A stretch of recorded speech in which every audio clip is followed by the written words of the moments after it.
Dios y el Estado. Bakunin. Capítulo 1. El principio de autoridad. Segunda parte. Existe, en fin, una categoría bastante numerosa de almas honestas, pero débiles, que, demasiado inteligentes para tomar en serio los dogmas cristianos, los rechazan en detalle, pero no tienen ni el valor, ni la fuerza, ni la resolución necesarios para rechazarlos totalmente.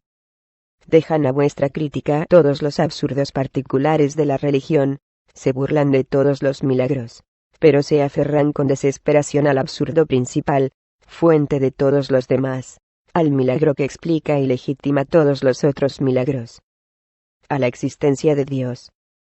Su Dios no es el ser vigoroso y potente, el Dios brutalmente positivo de la teología. Es un ser nebuloso, diáfano, ilusorio, de tal modo ilusorio que cuando se cree palpable se transforma en nada. Es un milagro, un ignis fatuus que ni calienta ni ilumina. Y, sin embargo, sostienen y creen que si desapareciese, desaparecería todo con él. Son almas inciertas, enfermizas, desorientadas en la civilización actual, que no pertenecen ni al presente ni al porvenir, pálidos fantasmas eternamente suspendidos entre el cielo y la tierra, y que ocupan entre la política burguesa y el socialismo del proletariado absolutamente la misma posición. No se sienten con fuerza ni para pensar hasta el fin, ni para querer, ni para resolver, y pierden su tiempo y su labor, esforzándose siempre por conciliar lo inconciliable. En la vida pública se llaman socialistas burgueses. Ninguna discusión con ellos ni contra ellos es posible. Están demasiado enfermos. Pero hay un pequeño número de hombres ilustres, de los cuales nadie se atreverá a hablar sin respeto, y de los cuales nadie pensará en poner en duda ni la salud vigorosa, ni la fuerza de espíritu, ni la buena fe. Baste citar los nombres de Mazzini, de Michelet, de Quinet, de John Stuart Mill. Almas generosas y fuertes, grandes corazones, grandes espíritus, grandes escritores, y, el primero, resucitador heroico y revolucionario de una gran nación, son todos los apóstoles del idealismo y los adversarios apasionados del materialismo, y por consiguiente también del socialismo, en filosofía como en política. Es con ellos con quienes hay que discutir esta cuestión. Comprobemos primero que ninguno de los hombres ilustres que acabo de mencionar, ni ningún otro pensador idealista un poco importante de nuestros días, se ha ocupado propiamente de la parte lógica de esta cuestión. Ninguno ha tratado de resolver filosóficamente la posibilidad del salto mortal y divino de las regiones eternas y puras del espíritu al fango del mundo material. Tienen temor a abordar esa insoluble contradicción, y desesperan de resolverla después que han fracasado los más grandes genios de la historia, o bien han considerado como suficientemente resuelta ya. Es su secreto. El hecho es que han dejado a un lado la demostración teórica de la existencia de un Dios, y que no han desarrollado más que las razones y las consecuencias prácticas de ella. Han hablado de ella todos como de un hecho universalmente aceptado, y como tal imposible de convertirse en objeto de una duda cualquiera, limitándose, por toda prueba, a constatar la antigüedad y la universalidad misma de la creencia en Dios. Esta unanimidad imponente, según la opinión de muchos hombres y escritores ilustres, y para no citar, sino los más renombrados de ellos, según la opinión elocuentemente expresada de Joseph de Maistre, y del gran patriota italiano Giuseppe Mazzini, vale más que todas las demostraciones de la ciencia. Y si la idea de un pequeño número de pensadores consecuentes, y aún muy poderosos, pero aislados, le es contraria, tanto peor, dicen ellos, para esos pensadores, y para su lógica, porque el consentimiento general, la adopción universal y antigua de una idea, han sido considerados en todos los tiempos como la prueba más victoriosa de su verdad. El sentimiento de todo el mundo, una convicción que se encuentra, y se mantiene siempre, y en todas partes, no podría engañarse. Debe tener su raíz en una necesidad absolutamente inherente a la naturaleza misma del hombre. Y puesto que ha sido comprobado que todos los pueblos pasados y presentes han creído, y creen en la existencia de Dios, Es evidente que los que tienen la desgracia de dudar de ella, cualquiera que sea la lógica que los haya arrastrado a esa duda, son excepciones anormales, monstruos. Así, pues, la antigüedad y la universalidad de una creencia serían, contra toda la ciencia, y contra toda lógica, una prueba suficiente e irreductible de su verdad. ¿Y por qué? Hasta el siglo de Copérnico y de Galileo, todo el mundo había creído que el Sol daba vueltas alrededor de la Tierra. No se engañó todo el mundo. Hay cosa más antigua y más universal que la esclavitud. La antropofagia quizá. Desde el origen de la sociedad histórica hasta nuestros días hubo siempre, y en todas partes, explotación del trabajo forzado de las masas, esclavas, siervas o asalariadas, por alguna minoría dominante. La opresión de los pueblos por la Iglesia y por el Estado. Es preciso concluir que esa explotación y esa opresión sean necesidades absolutamente inherentes a la existencia misma de la sociedad humana. Hay ejemplos que muestran que la argumentación de los abogados del buen Dios no prueba nada. Nada es en efecto tan universal y tan antiguo como lo inicuo y lo absurdo, y, al contrario, son la verdad, la justicia las que, en el desenvolvimiento de las sociedades humanas, son menos universales y más jóvenes.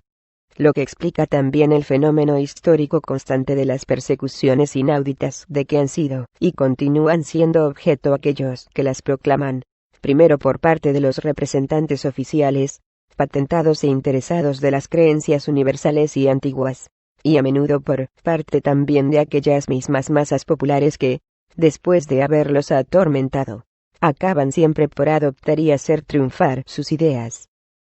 Para nosotros, materialistas y socialistas revolucionarios, no hay nada que nos asombre ni nos espante en ese fenómeno histórico. Fuertes en nuestra conciencia, nuestro amor a la verdad, en esa pasión lógica que constituye por sí una gran potencia, y al margen de la cual no hay pensamiento. Fuertes en nuestra pasión por la justicia, y en nuestra fe inquebrantable en el triunfo de la humanidad sobre todas las bestialidades teóricas prácticas. Fuertes, en fin, en la confianza y en el apoyo mutuos que se prestan el pequeño número de los que comparten nuestras convicciones. Nos resignamos por nosotros mismos a todas las consecuencias de ese fenómeno histórico, en el que vemos la manifestación de una ley social tan natural, tan necesaria y tan invariable como todas las demás leyes que gobiernan el mundo. Esta ley es una consecuencia lógica, inevitable, del origen animal de la sociedad humana. Ahora bien, frente a todas las pruebas científicas, psicológicas, históricas que se han acumulado en nuestros días, tanto como frente a los hechos de los alemanes, conquistas de Francia, que dan hoy una demostración tan brillante de ello, no es posible, verdaderamente, dudar de la realidad de ese origen. Pero desde el momento que se acepta ese origen animal del hombre, se explica todo. La historia se nos aparece, entonces, como la negación revolucionaria, ya sea lenta, apática, adormecida, ya sea apasionada y poderosa del pasado. Consiste precisamente en la negación progresiva de la animalidad primera del hombre por el desenvolvimiento de su humanidad. El hombre, animal feroz, primo del gorila, ha partido de la noche profunda del instinto animal para llegar a la luz del espíritu, lo que explica de una manera completamente natural todas sus divagaciones pasadas, y nos consuela en parte de sus errores presentes. Ha partido de la esclavitud animal y después de atravesar su esclavitud divina, término transitorio entre su animalidad y su humanidad, marcha hoy a la conquista y a la realización de su libertad humana. De donde resulta que la antigüedad de una creencia, de una idea, lejos de probar algo en su favor, debe, al contrario, hacérnosla sospechosa. Porque detrás de nosotros está nuestra animalidad, y ante nosotros la humanidad, y la luz humana, la única que puede calentarnos, e iluminamos, la única que puede emanciparnos, nos hace dignos, libres, dichosos, y la realización de la fraternidad entre nosotros no está al principio, sino, relativamente a la época en que vive, al fin de la historia. No miremos, pues, nunca atrás, miremos siempre hacia adelante, porque adelante está nuestro sol y nuestra salvación. Y si es permitido, si es útil y necesario volver nuestra vista al estudio de nuestro pasado, no es más que para comprobar lo que hemos sido y lo que no debemos ser más, lo que hemos creído y pensado, y lo que no debemos creer ni pensar más, lo que hemos hecho y lo que no debemos volver a hacer. Esto por lo que se refiere a la antigüedad. En cuanto a la universalidad de un error, no prueba más que una cosa: la similitud, sino la perfecta identidad de la naturaleza humana en todos los tiempos y bajo todos los climas. Y puesto que se ha comprobado que los pueblos de todas las épocas de su vida han creído, y creen todavía, en Dios, debemos concluir simplemente que la idea divina, salida de nosotros mismos, es un error históricamente necesario en el desenvolvimiento de la humanidad, y preguntarnos por qué y cómo se ha producido en la historia, por qué la inmensa mayoría de la especie humana la acepta aún como una verdad. En tanto que no podamos darnos cuenta de la manera como se produjo la idea de un mundo sobrenatural y divino, y cómo ha debido fatalmente producirse en el desenvolvimiento histórico de la conciencia humana, podremos estar científicamente convencidos del absurdo de esa idea, pero no llegaremos a destruirla nunca en la opinión de la mayoría. En efecto, no estaremos en condiciones de atacarla en las profundidades mismas del ser humano, donde ha nacido, y, condenados a una lucha estéril, sin salida y sin fin, contentamos siempre combatirla solo en la superficie, en sus innumerables manifestaciones, cuyo absurdo, apenas derribado por los golpes del sentido común, renacerá inmediatamente bajo una forma nueva no menos insensata. En tanto que persista la raíz de todos los absurdos que atormentan al mundo, la creencia en Dios permanecerá intacta, no cesará de echar nuevos retoños. Es así como en nuestros días, en ciertas regiones de la más alta sociedad, el espiritismo tiende a instalarse sobre las ruinas del cristianismo. No es solo en interés de las masas, sino también en de la salvación de nuestro propio espíritu, debemos forzarnos en comprender la génesis histórica de la idea de Dios, la sucesión de las causas que produjeron esta idea en la conciencia de los hombres. Podremos decirnos y creernos ateos. En tanto que no hayamos comprendido esas causas, nos dejaremos dominar más o menos por los clamores de esa conciencia universal de la que no habremos sorprendido el secreto. Y, vista la debilidad natural del individuo, aun del más fuerte, ante la influencia omnipotente del medio social que lo rodea, corremos siempre el riesgo de volver a caer tarde o temprano, y de una manera o de otra, en el abismo del absurdo religioso. Los ejemplos de esas conversiones vergonzosas son frecuentes en la sociedad actual. He señalado ya la razón práctica principal del poder ejercido aún hoy por las creencias religiosas sobre las masas. Estas disposiciones místicas no denotan tanto en sí una aberración del espíritu como un profundo descontento del corazón. Es la protesta instintiva y apasionada del ser humano contra las estrecheces, las chaturas, los dolores y las vergüenzas de una existencia miserable. Contra esa enfermedad, he dicho, no hay más que un remedio: la revolución social. Entre tanto, otras veces he tratado de exponer las causas que presidieron el nacimiento y el desenvolvimiento histórico de las alucinaciones religiosas en la conciencia del hombre. Aquí no quiero tratar esa cuestión de la existencia de un Dios, o del origen divino del mundo y del hombre, más que desde el punto de vista de su utilidad moral y social, y sobre la razón teórica de esta creencia no diré más que pocas palabras, a fin de explicar mejor mi pensamiento. Todas las religiones, con sus dioses, sus semidioses y sus profetas, sus mesías y sus santos, han sido creadas por la fantasía crédula de los hombres, no llegados aún al pleno desenvolvimiento y a la plena posesión de sus facultades intelectuales. En consecuencia de lo cual, el cielo religioso no es otra cosa que un milagro donde el hombre, exaltado por la ignorancia y la fe, vuelve a encontrar su propia imagen, pero agrandada y trastrocada, es decir, divinizada. La historia de las religiones, la del nacimiento, de la grandeza y de la decadencia de los dioses que se sucedieron en la creencia humana, no es nada más que el desenvolvimiento de la inteligencia y de la conciencia colectiva de los hombres. a medida que, en su marcha históricamente regresiva, descubrían, sea en sí mismos, sea en la naturaleza exterior, una fuerza, una cualidad o un defecto cualquiera, lo atribuían a sus dioses, después de haberlos exagerado, ampliado desmesuradamente, como lo hacen de ordinario los niños, por un acto de su fantasía religiosa. Gracias a esa modestia y a esa piadosa generosidad de los hombres creyentes y crédulos, el cielo se ha enriquecido con los despojos de la tierra, y, por una consecuencia necesaria, cuanto más rico se volvía el cielo, más miserable se volvía la tierra. Una vez instalada la divinidad, fue proclamada naturalmente la causa, la razón, el árbitro y el dispensador absoluto de todas las cosas. El mundo no fue ya nada, la divinidad lo fue todo. Y el hombre, su verdadero creador, después de haberla sacado de la nada, sin darse cuenta, se arrodilló ante ella, la adoró y se proclamó su criatura y su esclavo.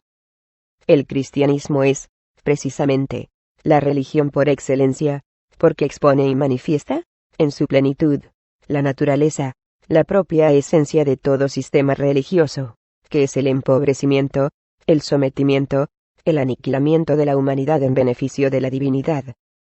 Siendo Dios todo, el mundo real y el hombre no son nada. Siendo Dios la verdad, la justicia, el bien, lo bello, la potencia y la vida, el hombre es la mentira, la iniquidad, el mal, la fealdad, la impotencia y la muerte. Siendo Dios el amo, el hombre es el esclavo. Incapaz de hallar por sí mismo la justicia, la verdad y la vida eterna, no puede llegar a ellas más que mediante una revelación divina. Pero quien dice revelación, dice reveladores, mesías, profetas, sacerdotes y legisladores inspirados por Dios mismo. Y una vez reconocidos aquellos como representantes de la divinidad en la tierra, como los santos institutores de la humanidad, elegidos por Dios mismo para dirigirla por la vía de la salvación, deben ejercer necesariamente un poder absoluto. Todos los hombres les deben una obediencia ilimitada y pasiva, porque contra la razón divina no hay razón humana, y contra la justicia de Dios no hay justicia terrestre que se mantengan. Esclavos de Dios, los hombres deben serlo también de la Iglesia y del Estado, en tanto que este último es consagrado por la Iglesia. He ahí lo que el cristianismo comprendió mejor que todas las religiones que existen o que han existido, sin exceptuar las antiguas religiones orientales, que, por los demás, no han abarcado más que pueblos concretos y privilegiados, mientras que el cristianismo tiene la pretensión de abarcar la humanidad entera. Y he ahí lo que, de todas las sectas cristianas, solo el catolicismo romano ha proclamado y realizado con una consecuencia rigurosa. Por eso el cristianismo es la religión absoluta, la religión última, y la Iglesia apostólica y romana la única consecuente, legítima y divina.